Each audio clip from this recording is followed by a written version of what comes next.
বাংলাদেশ এবং ভারতের মধ্যে সম্পর্কের একটি টানটান উত্তেজনার মধ্যে হঠাৎ একটি সুখবর এলো। সুখবরটা হচ্ছে এরকম, দর্শক খুবই ভালো এবং একটা সুসংবাদ নিয়ে এসেছি। মন ভালো হয়ে যাবে যারা পুতিন কাকার ফ্যান ফলোয়ার আছেন, কারণ বাংলাদেশের চেহারা বদলে যাবে। আমাদের এই কাজগুলোতেই সহযোগিতা করার জন্য অলরেডি টিম মাঠে আছে। আগামী 2-1 দিনের মধ্যেই কাজ শুরু করে দেবে পুতিন কাকার। টোটালি ভারতের যে খেলার ছকটা ছিল সেখানে পানি ঢেলে দিয়েছে। এখন ভারত কি বলবে? শুধু নতুন বাংলাদেশের নয়, দক্ষিণ এশিয়ার নতুন নেতা হতে যাচ্ছেন প্রফেসর ডক্টর মোহাম্মদ ইউনূস। একই সাথে দক্ষিণ এশিয়া তাদের একজন আঞ্চলিক নেতা পেল, দক্ষিণ এশিয়াকে পরিবর্তন করে দিবে। ইন্ডিয়ার আমসালা ভাই দুইটাই গেছে, এই জন্য দাদা বাবুদের মাথা ঠিক নাই। এখন আমসালা দুইটা গেল কিভাবে এটা বলতে পারে যে ভাই আমও গেল সালাও গেল কিভাবে?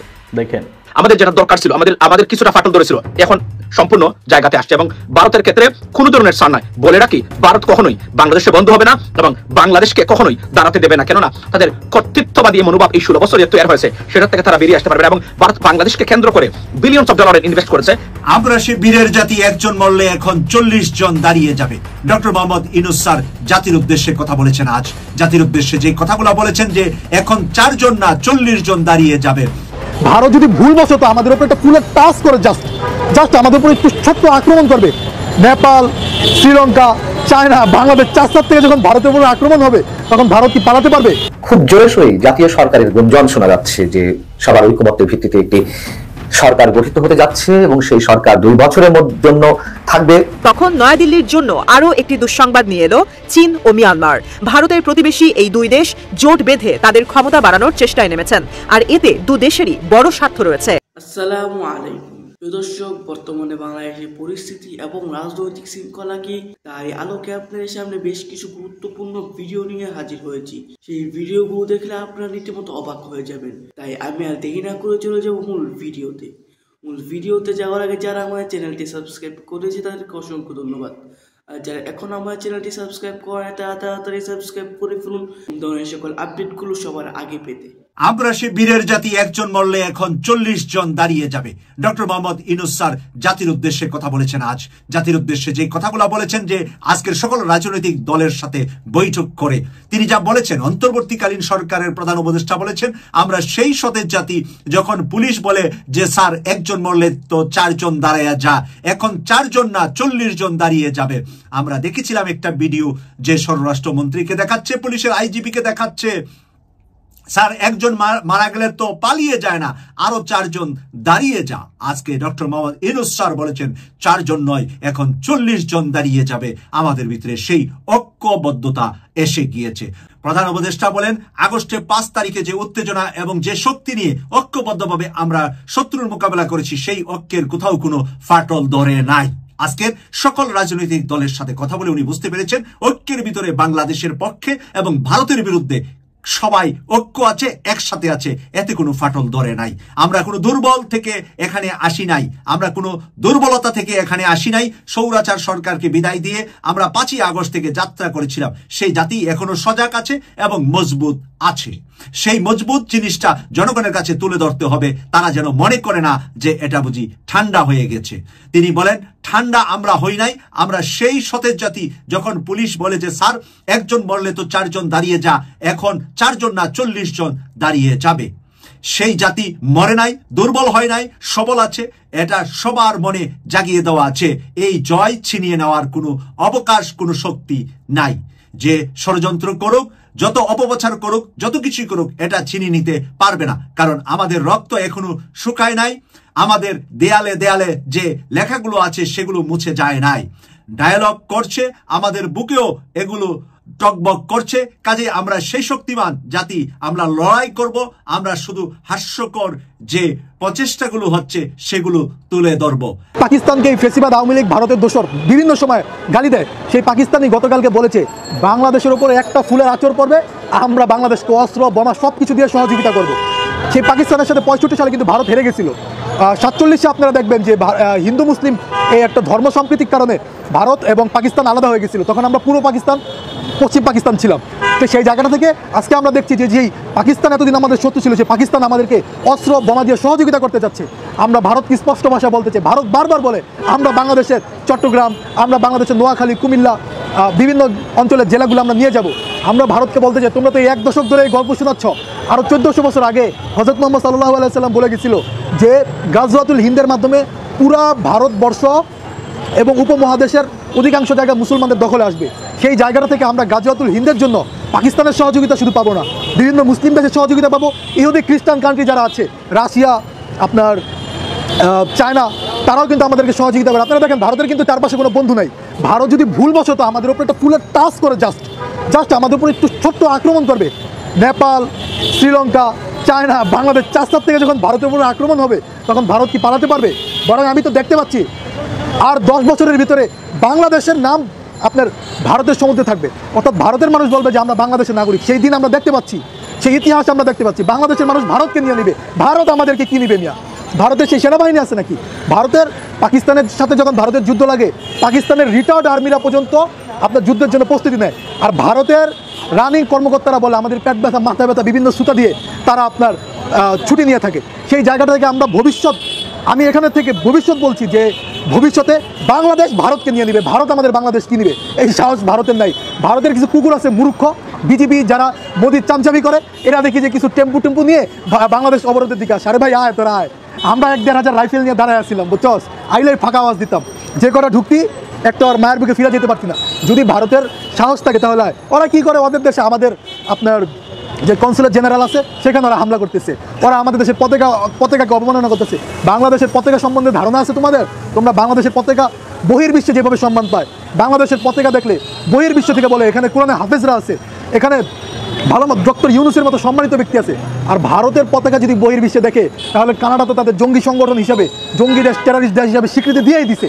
কানাডায় কিন্তু কোনো ভারতীয় ভিসা পায় না এবং ভারতের এম্বাসি উঠায় নিছে, এটা আপনারা হয়তো অনেকে জানেন না। সেই জায়গা থেকে আমরা ভারতকে স্পষ্ট ভাষায় বলতে চাই, আমাদের সাথে ভাই লাগতে আইসো না, আমরা তোমাকে যেই জিনিস দিছি ভাই শেখ হাসিনাকে দিয়ে দিছি, আমাদের সবচেয়ে বড় সম্পদ, তোমরা আর কি চাও? তো আমাদের সাথে লাগতে আইসো না। আমরা বাঙালিরা যে কি জিনিস ওটা 71 পাকিস্তানি বুঝা গেছে ভাই। এরপরে দেখো না আর আমাদের সাথে এখন বন্ধুত্ব করে, শত্রুমি করে না। তো আমাদের সাথে লাগতে আইসো না। ভারতটাই দেখবা বিভক্ত করে দিছি, ভারতের ভিতরে কয়েকটা রাজ্য কিন্তু আমরা তৈরি করে দিব।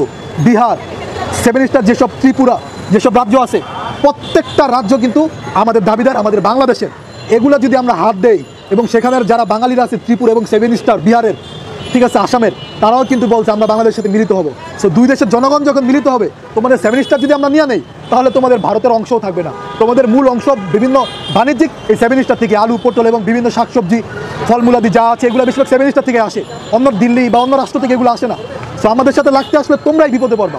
খুব জোরে সোরেই জাতীয় সরকারের গুঞ্জন শোনা যাচ্ছে যে সবার ঐকমত্যের ভিত্তিতে একটি সরকার গঠিত হতে যাচ্ছে এবং সেই সরকার 2 বছরের জন্য থাকবে। কিন্তু আসলে কোন ফর্মুলায় এই জাতীয় সরকার গঠিত হতে যাচ্ছে বা হওয়ার সম্ভাবনা রয়েছে? আমি নিজেও আগে বলেছি যে জাতীয় সরকারের প্রয়োজনীয়তা বর্তমান বাস্তবতায় অবশ্যই প্রয়োজন, দেশি বিদেশি ষড়যন্ত্রের যে বিষয়গুলো সেগুলোকে প্রতিরোধ করতে গেলে বা মোকাবেলা করতে গেলে। কিন্তু নানানমুখী চ্যালেঞ্জের জায়গা থেকে বিএনপি একটা জাতীয় ঐক্যের ডাক দিয়েছিল, সেই জায়গা থেকে প্রধান উপদেষ্টা সবার সঙ্গে বসার চেষ্টা করেছেন, তিনি ছাত্রদের সঙ্গে বসেছেন, রাজনৈতিক দলগুলোর সঙ্গে বসলেন বুধবার। সেই জায়গা থেকে আবারও নতুন করে একটা জাতীয় সরকারের গুঞ্জন শুরু হয়েছে এবং প্রকাশ্যে অনেকে বলছেন যে কোন কোন ফর্মুলায় এই জাতীয় সরকার গঠিত হতে পারে। এখন যে প্রক্রিয়ায় জাতীয় সরকার গঠনের সম্ভাবনা দেখা দিয়েছে তা কি আসলে বাংলাদেশের বর্তমান বাস্তবতায় কোনো ধরনের কোনো প্রভাব ফেলবে ইতিবাচক দিক থেকে? অথবা যে ফর্মুলায় জাতীয় সরকার গঠিত হতে যাচ্ছে বা যে মেয়াদের জন্য, আমি হতে যাচ্ছে ঠিক কিভাবে বলা ঠিক নয়, বারবার সেটি চলে আসছে, জাতীয় সরকার গঠনের সম্ভাবনার কথা যারা বলছেন, সেই জায়গায় কি বিএনপি যাবে? আমি এই জায়গাটা একটু বলার আগে সরকারের আইন উপদেষ্টা তিনি রাজনৈতিক দলগুলোর সঙ্গে প্রধান উপদেষ্টা যে সংলাপ জাতীয় ঐক্য গড়ে তোলার ক্ষেত্রে, সেই সংলাপ বা বৈঠক শেষে সাংবাদিকদের জানিয়েছেন যে রাজনৈতিক দলগুলোর পক্ষ থেকে সবাই মিলে একটি সমাবেশ করা, সবাই মিলে একটি পলিটিক্যাল কাউন্সিল করা, নিরাপত্তা কাউন্সিল করা সহ বিভিন্ন প্রস্তাব এসেছে। অর্থাৎ পলিটিক্যাল কাউন্সিল কিংবা নিরাপত্তা কাউন্সিল আরেকটু সহজভাবে বললে জাতীয় সরকার গঠনের প্রস্তাবও সেখানে গেছে। এখন কেন এই বিষয়টিকে গুরুত্ব দিচ্ছি? আমরা জানি যে বর্তমান সরকারের উপরে জামাত ইসলামী সহ আরো কয়েকটি রাজনৈতিক শক্তি বা অন্য বিশেষ কোনো শক্তির এক ধরনের প্রচ্ছন্ন প্রভাব রয়েছে, এটা এখন ওপেন সিক্রেট। তাহলে জামাতের আমিরের বক্তব্যটা তো আমরা অবশ্যই খুবই গুরুত্বের সঙ্গে বিবেচনা করব। জামাতের আমির কি বলেছেন? এই রাজনৈতিক দলগুলোর সঙ্গে যে প্রধান উপদেষ্টা বসলেন তার পর সাংবাদিকদের বলেছেন যে অপপ্রচার মোকাবেলায় আমরা সরকারের সঙ্গে কাজ করব, আমরা কারো ফাঁদে পা দেব না, কারো কাছে মাথা নত করবো না, আবার সীমা লঙ্ঘনও করবো না। দু একদিনের মধ্যে সুখবর পাবেন আশা করি। কি এমন সুখবর বাংলাদেশের চরম বাস্তবতায় অপেক্ষা করছে আমাদের জন্য, তার কিছুটা ইঙ্গিত কি আমরা গণ অধিকার পরিষদের নুরুল হক নুরুর বক্তব্য থেকে পেতে পারি? নূর কি বলছেন? সাংবাদিকদের তিনি বলেছেন যে আমরা মনে করি সামনে আর নতুন চ্যালেঞ্জ আসবে, এগুলো মোকাবেলায় আমাদের প্রস্তাব ছিল রাজনৈতিক দলগুলোর অংশীজনদের নিয়ে আগামী 2 বছরের জন্য জাতীয় সরকার গঠন এবং দেশের স্থিতিশীল পরিস্থিতি সৃষ্টি করার জন্য আগামী 6 মাসের জন্য সব ধরনের সভা সমাবেশ নিষিদ্ধ করা। একটু খেয়াল করেন কথাবার্তাগুলো। তিনি বলছেন যে আগামী 2 বছরের জন্য জাতীয় সরকার গঠন এবং দেশের স্থিতিশীল পরিস্থিতি সৃষ্টি করার জন্য আগামী 6 মাসের জন্য সব ধরনের সভা সমাবেশ নিষিদ্ধ করা।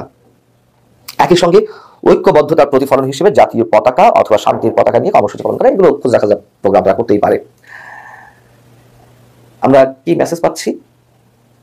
মেসেজটা ব্যাখ্যা করার আগে মির্জা ফখরুল ইসলাম আলমগীর তিনি কি বলছেন? তিনি বলছেন স্থিতিশীলতা যারা বিনষ্ট করতে চায় তাদের প্রতিহত করার জন্য আমাদের অবশ্যই একটি জাতীয় ঐক্য গড়ে তুলতে হবে।